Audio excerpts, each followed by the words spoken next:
auditeurs et téléspectateurs de la radio et télévision Tambara, vous pouvez désormais suivre votre chaîne de télévision préférée Tambara sur le satellite BadrSat 7, angle 26 degrés Est, fréquence 11010, polarisation verticale, symbole REC 27500.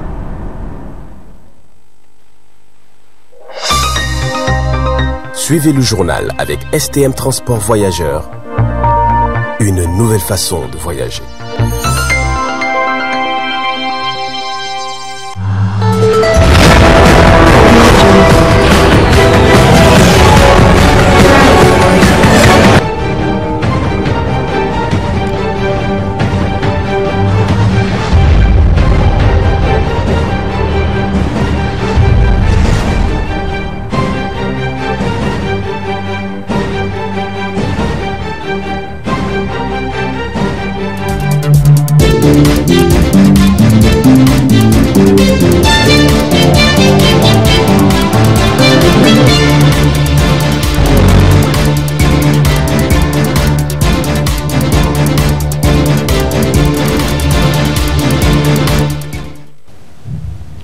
Messieurs et dames, bonsoir et ravi d'être avec vous dans cette édition de 20h15. Dans le premier arrondissement communal de Niamey, la crue du fleuve Niger a inondé des parcelles exploitées par une coopérative féminine de plus de 60 membres, un phénomène qui empêche les cultures de contre-saison. C'est un reportage du studio Kalangu. À Niamey, en cette période de l'année, les femmes s'adonnent à la culture de contre-saison. Elles plantent plusieurs légumes et cela leur permet non seulement de subvenir à leurs besoins personnels, mais aussi ceux de leur famille. Avec la crue du fleuve Niger, ces cultures sont très souvent envahies par les eaux aux grandes dames de ces femmes impuissantes.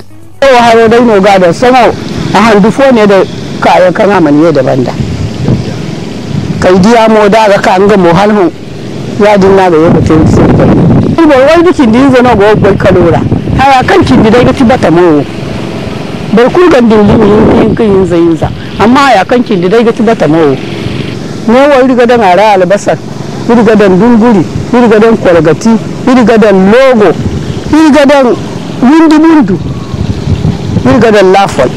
Chaque année, elles sont confrontées au même problème. Soit la digue cède, soit les eaux pénètrent en dessous de la digue pour envahir les jardins. Plusieurs fois, elles ont réclamé l'aide des autorités. Ce serait certainement pour bientôt. Mais en attendant, Madame Safissa et ses camarades sont en chômage technique.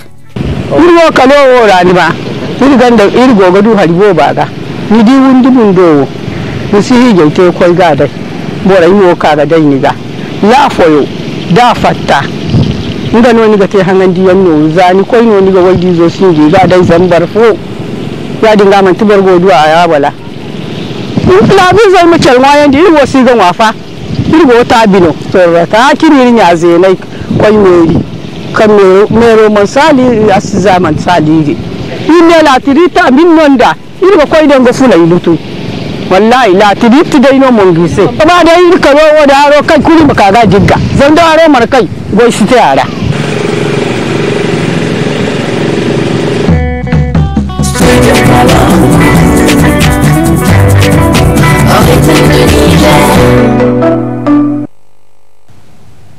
Restons toujours avec le studio Kalangu pour parler cette fois-ci du projet d'appui à l'agriculture sensible aux risques climatiques. PASEC travaille à sensibiliser la population nigérienne sur l'impact du changement climatique.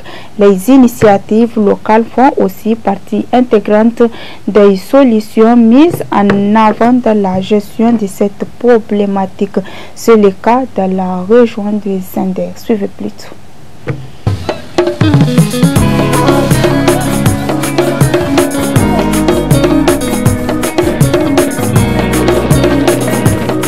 Les impacts de ce changement climatique, vraiment, ça agit sur les secteurs clés de l'économie en milieu rural, notamment l'agriculture et l'élevage. Quand il y a insuffisance de pluviométrie ou retard dans l'installation des pluies ou arrêt précoce des pluies, donc ça ne permet pas vraiment aux agriculteurs de produire suffisamment ce qu'ils programment, qu'ils projettent produire.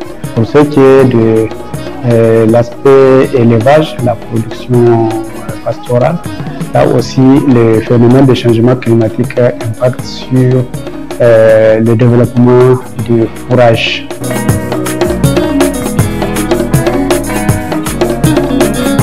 Par rapport à ces choses, des initiatives locales qui sont encouragées et combinées des fois avec des techniques qui sont développées par des institutions de recherche telles que l'INRAM, l'ICRISAT, la FAO et les institutions étatiques. On développe des initiatives qui vont permettre de rendre ces terrains-là, ces bases de production-là productives. Donc en faisant des actions de récupération des terres, par exemple la réalisation des démilins, si c'est dans des zones agricoles, des démilins agricoles, on améliore, on combine avec les initiatives locales pour améliorer les situations, pour avoir vraiment des productions qu'on attend.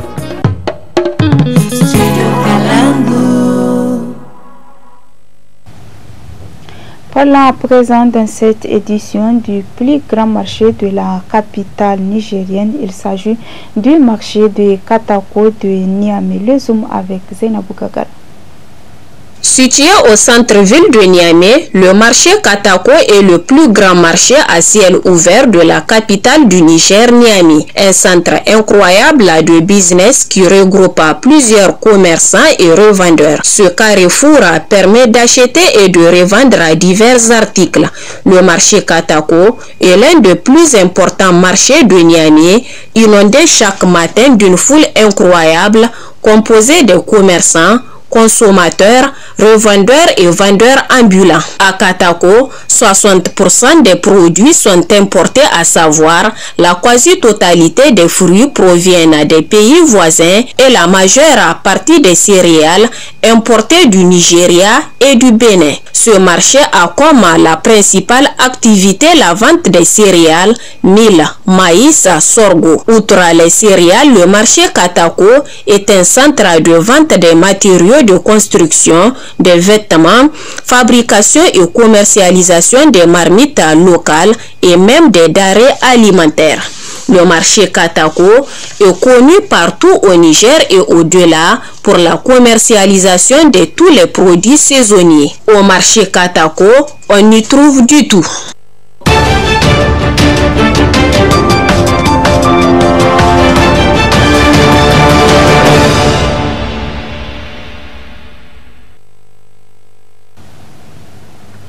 Un point sur la guerre en Ukraine avec une nouvelle sabre de bombardement, notamment en Kiev. En plein hiver, ce sont des installations énergétiques qui sont ciblées. 40% des foyers de la capitale sont actuellement sans électricité. Dans le ciel de Kiev, de nouvelles détonations. Des bombardements aériens massifs venus de Moscou. Selon l'armée ukrainienne, ces frappes ont visé des infrastructures civiles essentielles à travers l'Ukraine. L'ennemi a lancé plus de 69 missiles. Les défenses antiaériennes de notre pays en ont détruit 54. Les Russes ont néanmoins atteint plusieurs de leurs cibles dans la capitale, endommageant l'approvisionnement en eau et en électricité de près de la moitié de la population. Les dégâts sont considérables, plusieurs blessés seraient à déplorer. Ces habitants se sont réfugiés à temps dans des abris souterrains. Nous sommes juste fatigués de tout ça. Nous ne savons pas combien de temps la guerre va durer, mais c'est difficile d'avoir peur tous les jours et de se projeter dans l'avenir. Selon la présidence ukrainienne, ces missiles de croisière russes auraient été lancés sur plusieurs fronts, depuis des avions et des navires, comme ici à Kharkiv, où des infrastructures critiques ont été endommagées. Lviv, grande ville de l'Ouest, est presque totalement privée d'électricité. 90% de la ville est sans électricité. Les tramways et les bus ne roulent plus à Lviv. Il pourrait y avoir des coupures d'eau. Après une série de revers militaires sur le terrain, le Kremlin a changé de stratégie. Les attaques visant des transformateurs et centrales électriques de l'Ukraine, essentielles en plein hiver, se sont accentuées depuis le mois d'octobre. Il s'agit de la frappe la plus importante de... Toujours sur la page internationale, les victimes Nouba au Soudan accusent l'ancien président de crimes de guerre pour cause de bombardements opérés contre les écoles et les hôpitaux 2011-2016. Les victimes Nouba réclament justice. Nouvelle alerte à la bombe à Brasilia. Les policiers ont enquêté dans cet hôtel où séjourne le président élu. Un sac à dos oublié a été examiné. Il ne contenait en réalité que des effets personnels. La capitale brésilienne en état d'alerte à quelques jours de l'investiture de Lula. Des centaines de milliers de personnes sont attendues. Son équipe annonce avoir renforcé les protocoles de sécurité. Les forces de police du district fédéral, tant la police militaire que la police civile et la brigade des pompiers, seront mobilisées à 100% pour garantir la sécurité non seulement du président, mais aussi des délégations étrangères, ainsi que de la population présente à l'événement. Aucun petit groupe terroriste ou extrémiste ne pourra porter atteinte à la démocratie brésilienne. Car pour le président de gauche, Luiz Inácio Lula da Silva, la menace provient des sympathisants du président sortant Jair Bolsonaro, qui protestent toujours contre les résultats de l'élection. Ce dont nous devons être conscients, c'est que nous avons vaincu Bolsonaro. Et que le bolsonarisme est dans les rues de ce pays, en colère et peu disposé à reconnaître sa défaite. Samedi dernier, une tentative d'attentat à l'explosif a été déjouée près de l'aéroport de Brasilia. Selon ses déclarations, l'auteur, un homme lié à un groupe négationniste pro-Bolsonaro, aurait souhaité provoquer le chaos et empêcher l'établissement du communisme au Brésil. La police révèle qu'un grand nombre d'armes a été trouvé à son domicile. Restons toujours avec TV5 Monde. Élu le 30 octobre dernier, Lula devrait prendre ses nouvelles fonctions de président au Brésil. Avec le basculement de la nouvelle année, une cérémonie d'investiture du 1er janvier à Brasilia placée sous haute surveillance car beaucoup des partisans du candidat battu ne reconnaissent pas la défaite.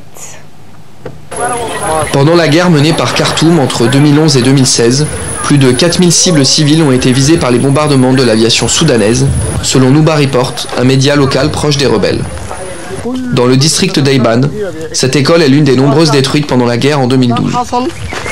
L'Antonov est apparu derrière la montagne et a commencé à frapper les villages alentours et l'école. Une bombe a touché des habitations près d'ici. Il y a eu plusieurs bombes, une de ce côté-là, une autre là-bas. Ce jour-là, l'armée en tout a largué 10 bombes. Viser des civils est un crime de guerre selon le droit international. Pourtant, Khartoum dément avoir ciblé des civils. Leur objectif était de tuer les civils. C'est pour cela qu'ils ont visé cette école. Ils visaient les enfants, tout le monde. À l'hôpital de Mother of Mercy, les civils amputés pendant la guerre viennent se faire soigner par 2 médecins ougandais spécialistes des prothèses. Rabbi Mohammed est l'un d'entre eux. En 2014, il a perdu sa jambe lors d'un bombardement. Il se rend à l'hôpital pour faire changer sa prothèse que les médecins lui ont confectionnée il y a plusieurs années. Quand j'étais petit, j'étais en train de jouer chez moi quand un Antonov est venu bombarder notre village. J'ai voulu m'échapper, mais des éclats d'obus m'ont atteint et ont coupé ma jambe. Il y a eu 13 morts ce jour-là. Moi, ils m'ont emmené ici, dans cet hôpital, pour me soigner. Simon Peters est prothésiste depuis 50 ans. Originaire d'Ouganda, il est venu dans les monts Nouba en 2013, en pleine guerre, pour aider les blessés.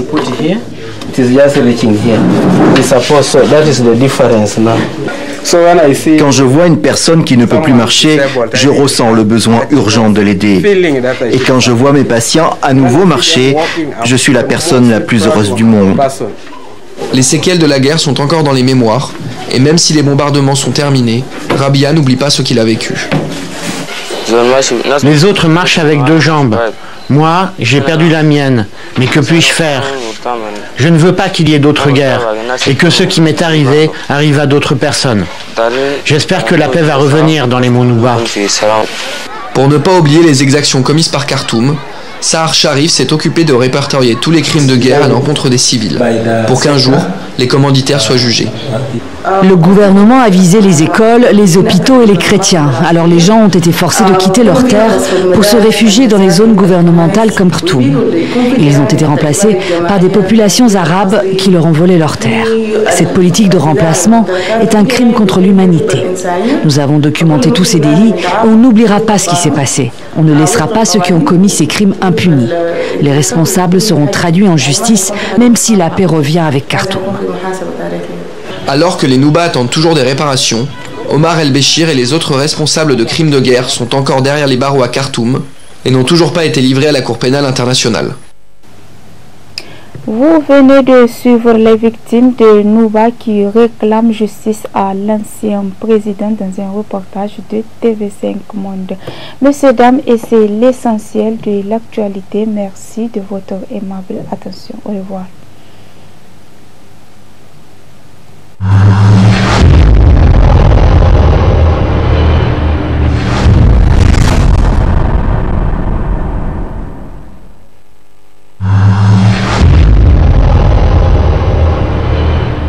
Chers auditeurs et téléspectateurs de la radio et télévision Tambara, vous pouvez désormais suivre votre chaîne de télévision préférée Tambara sur le satellite BadrSat 7, angle 26 degrés Est, fréquence 11010, polarisation verticale, symbole REC 27500.